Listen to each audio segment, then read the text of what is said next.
For this design, I'm using big twist textile yarn. You will need 2 balls of this. I got it from Joann's and it is a size 6 super bulky weight yarn, and this is the color tan. You could also sub in Lion Brand Thick and Quick. I'll be using a size L 8mm hook, and you will need a 20 to 25mm bead for the button. To begin, leave a long tail for sewing purposes later and make a slip knot. Make a chain of 20.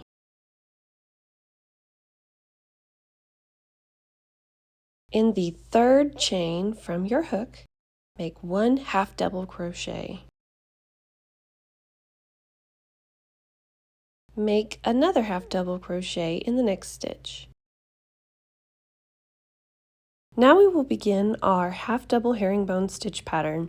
We're going to be working around this post right here, going backwards and forwards. To begin the stitch pattern, go back a stitch and insert your hook. Pull up a loop to the same height. Yarn over, going in the next open stitch, insert your hook and pull up a loop. You should have 4 loops on your hook. Yarn over and pull through all 4 loops. Now we're going to be working around this post, going backwards and forwards. So insert your hook 1 stitch back, pull up a loop, yarn over and insert your hook into the next open stitch, yarn over and pull up a loop, yarn over and go through all 4 loops on your hook. You're just going to continue in this fashion, moving backwards and forwards all the way across this chain.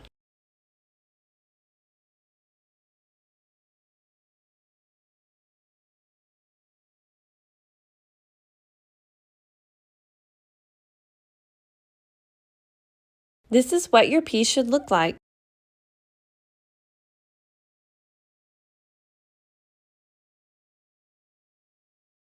You should have 18 stitches when you are done with this particular row. And now we're going to start row 2. So chain 2. Turn. That beginning chain 2 will not count as a stitch. Make a half double crochet in the very first 2 stitches.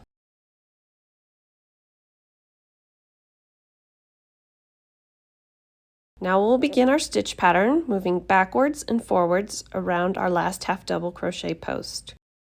Insert your hook 1 stitch back,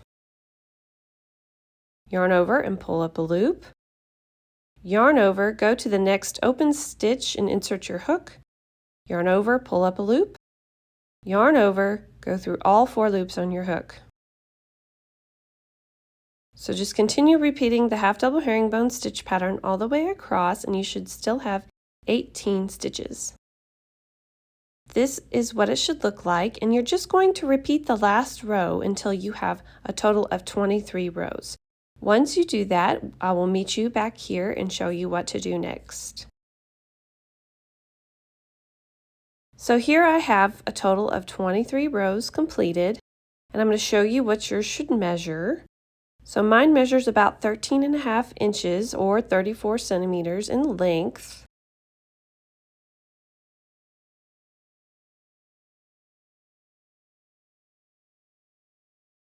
And it measures about 9 inches or 22 centimeters in width.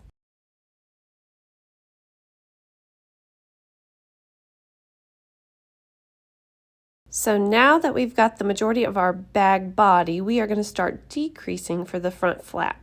So we're going to do that by decreasing by a stitch on both ends every row. So we're going to chain 2 and turn our work. That still does not count as a stitch. Now to decrease at the beginning of a row, this is how you will do it every time, so pay close attention. You are going to half double crochet 2 stitches together in the very first 2 stitches.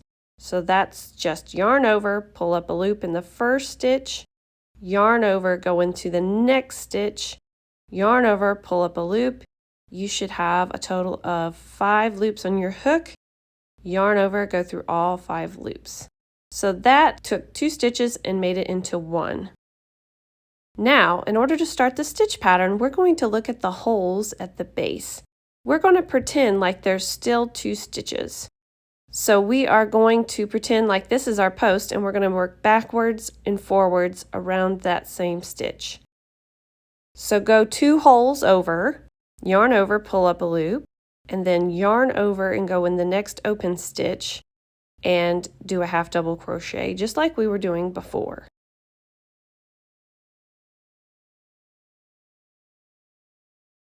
Now as you can see, we still only have 2 stitches right there, and we still have the slanted appearance that comes from going backwards. Now you're just going to continue doing the half double herringbone stitch just like we were doing before, going backwards and forwards.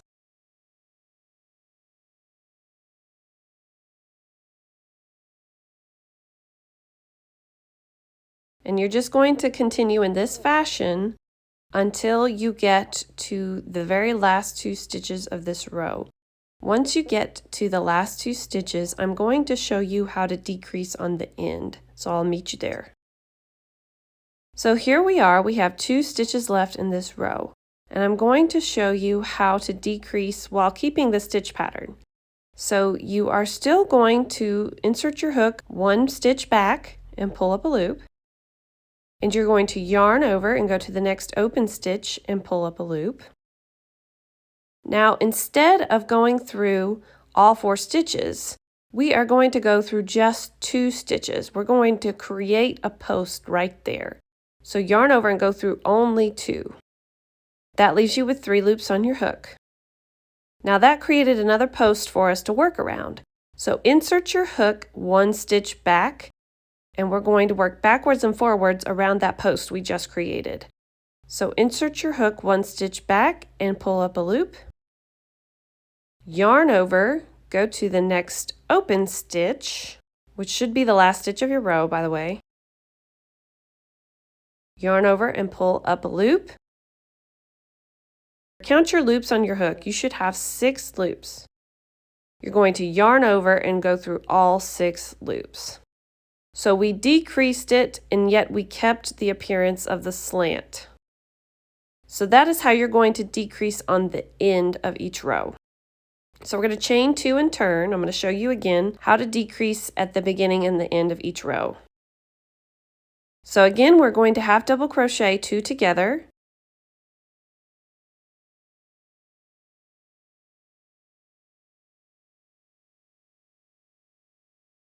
And then we're going to look at the base of that stitch, and there's still 2 holes down there. Insert your hook back a stitch and pull up a loop. Yarn over and half double in the next open stitch.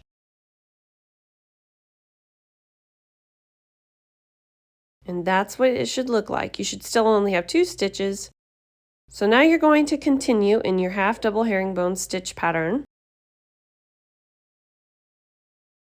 And you're going to continue doing this all the way across until you get to the last 2 stitches.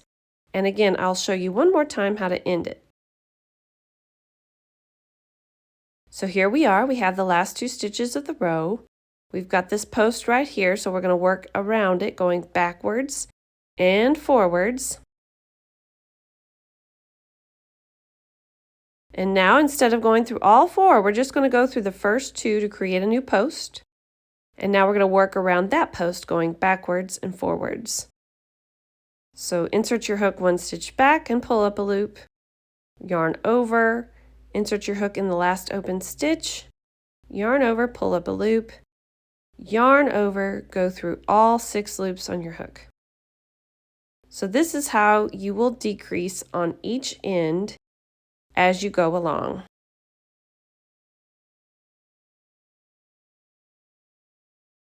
So you're just going to continue decreasing on each end until you get to 2 stitches. And I'm actually going to meet you again when you have a total of 4 stitches so that I can show you how to do the very last row of decrease, and I'll meet you there. So here we are, we have 4 stitches left, and I'm going to show you how to decrease over these last 4 stitches. It's kind of tricky, So you'll chain 2 and turn. And we're going to half double crochet 2 together just like we were before in the very first 2 stitches. Now since we only have 2 stitches left, we're going to do the special stitch that we did at the end of each row as well.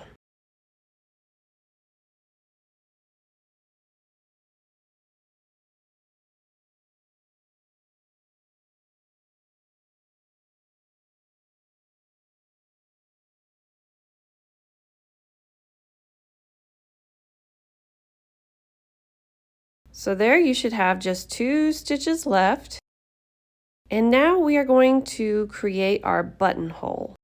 So we're going to stop decreasing and chain 4. This is going to be our buttonhole. If you have a larger button, you may want to chain more. Turn your work. We're going to skip to the last stitch of the row and slip stitch right here.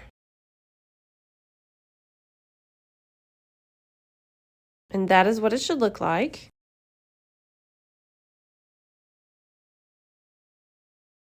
Now we are going to create a round of slip stitches around the entire piece to give it a more finished look.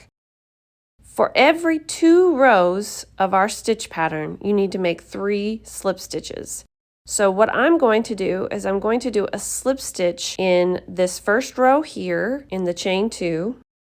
And you want to slip stitch kind of loosely. You don't want to be too tight. And then I'm going to slip stitch in between the next row.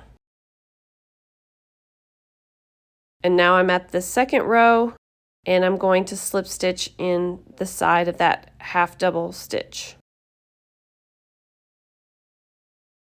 So there I have 3 slip stitches over 2 rows. So you want to just continue doing that. I'm going to show you one more time. So here's the next row. I'm going to slip stitch in that chain 2. Then I'm going to slip stitch in between the next row in that little side stitch there. And then I'm going to slip stitch into the post of the half double crochet in the next row. So there's 3 slip stitches over 2 rows. So you're just going to continue repeating this process all the way down the side of this piece until you reach the bottom, and I'll meet you there. So here I have slip stitches all the way down this piece. As you can see, it's already looking more clean. Now we're going to turn and work down the foundation chain. Before I work into those stitches, I'm going to chain 1. It just gives it a little bit cleaner of a look. So chain 1. And now we are going to put 1 slip stitch in every stitch across the foundation chain.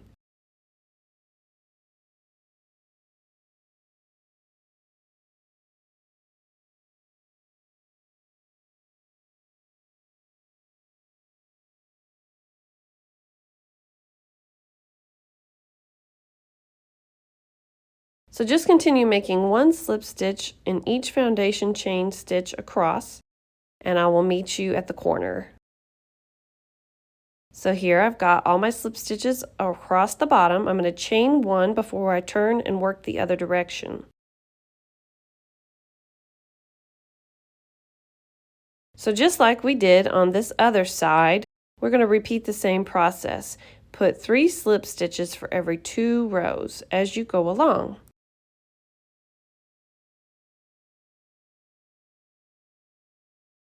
So you're just going to repeat that like we did on the other side till you get to our chain 4. So here I am at the chain 4 space for our buttonhole. And to finish this off, I'm just going to slip stitch into the buttonhole. And the reason that I'm doing that before I fasten off is so I don't have to weave in the tail. I'm going to actually hide this tail in with the fringe or the tassel that I'm going to put in the buttonhole itself. So that'll just save me some time later.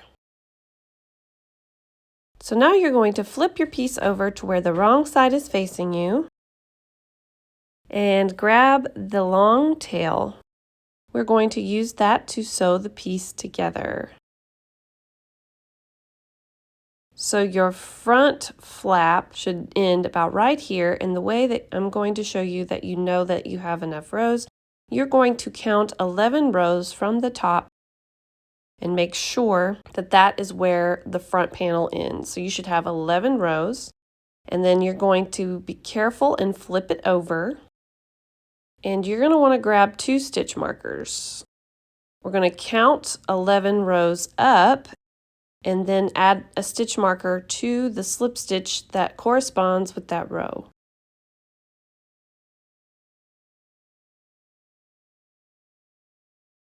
And then you're going to repeat it to the other side. So count 11 rows up and mark the slip stitch that corresponds with the 11th row.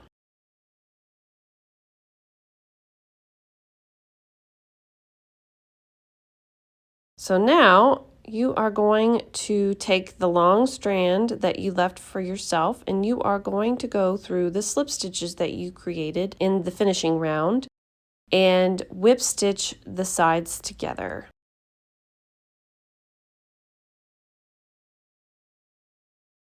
So I'm only going through the slip stitches that I created on the last round, and I'm going to whip stitch the piece together.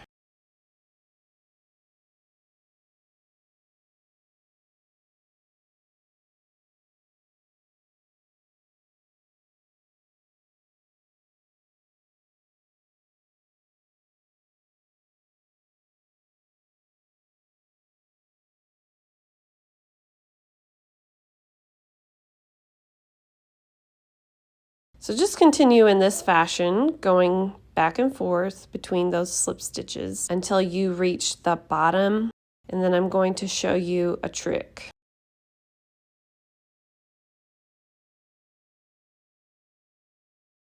So here I've got the side seamed shut with the whip stitch, and here's where we left off. And of course you could weave the tail in, but I'm going to leave it out. I'm going to tell you why in a minute.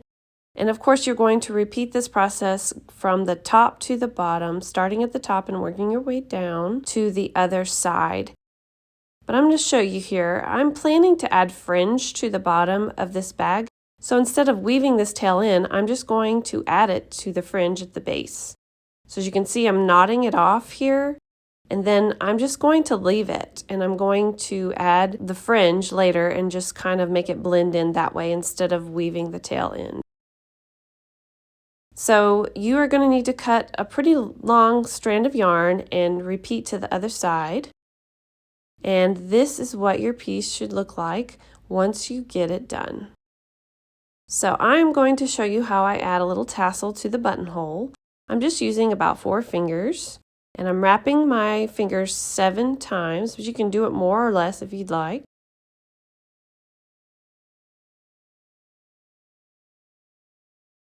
And then you want to grab your larger hook and go through the buttonhole.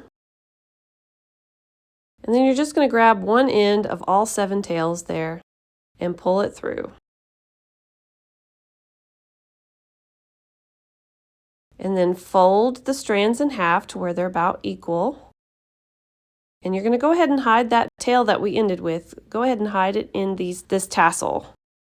Cut a piece of yarn that's about 5 or 6 inches in length, and using a gathering knot, we're going to wrap around the tassel tail here to hold them in place.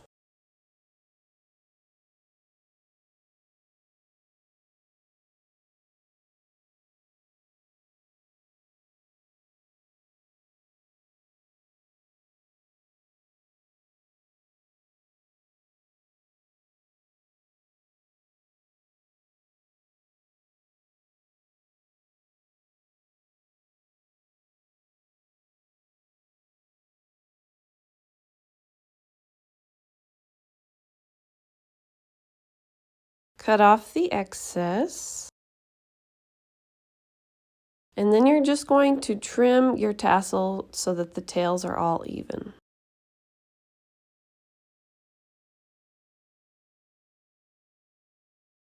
And now we're going to add our button. I'm just going to use a large bead, but you could use a real button if you would like. But here I'm showing you that it needs to be about the same distance from each side so that you're for sure in the center. And then I'm just going to take a yarn needle and weave it through this bead.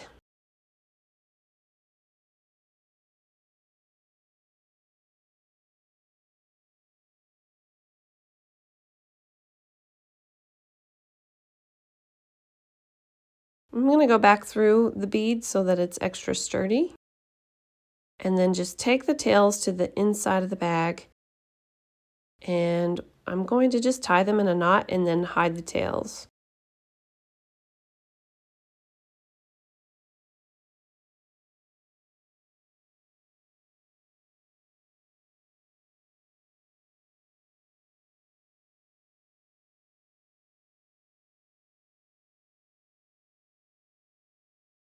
And this is what it should look like. We are almost done with the bag. Now I'm going to show you how to make fringe at the bottom of the bag.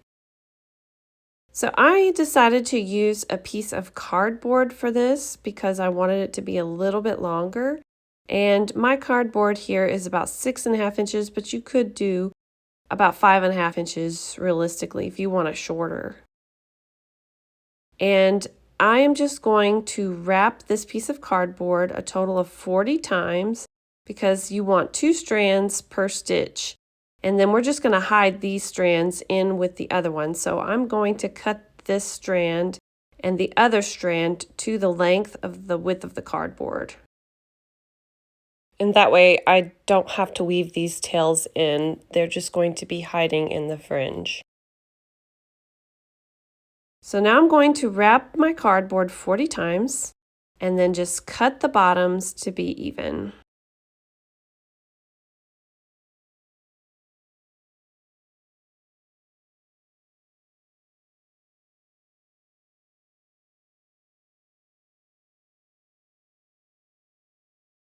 Now I decided to use a smaller hook for this just because it's a little bit easier.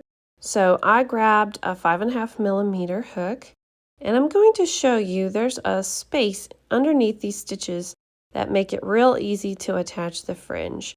And it looks just like this. So go from back to front and grab 2 strands, folding them in half. And then using the lark's knot, we are going to attach the fringe to the bottom of the bag.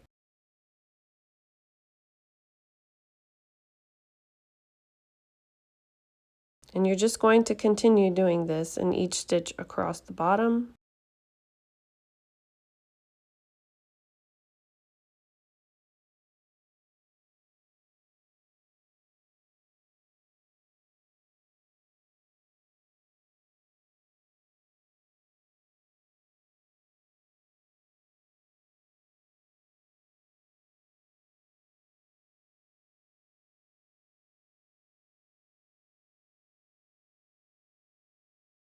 So you're just going to continue this process all the way across.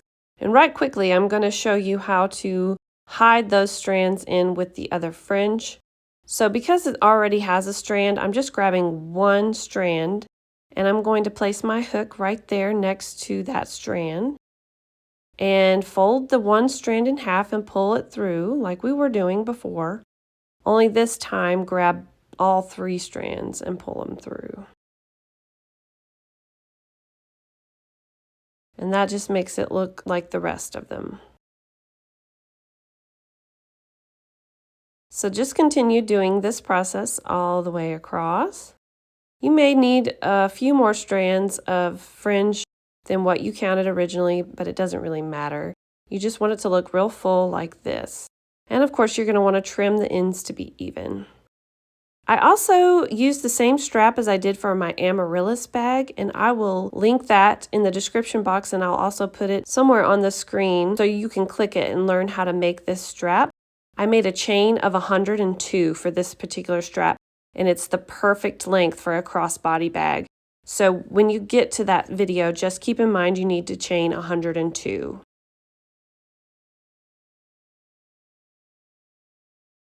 And this is what it will look like on your body. So it should hit you right about the length of your hip.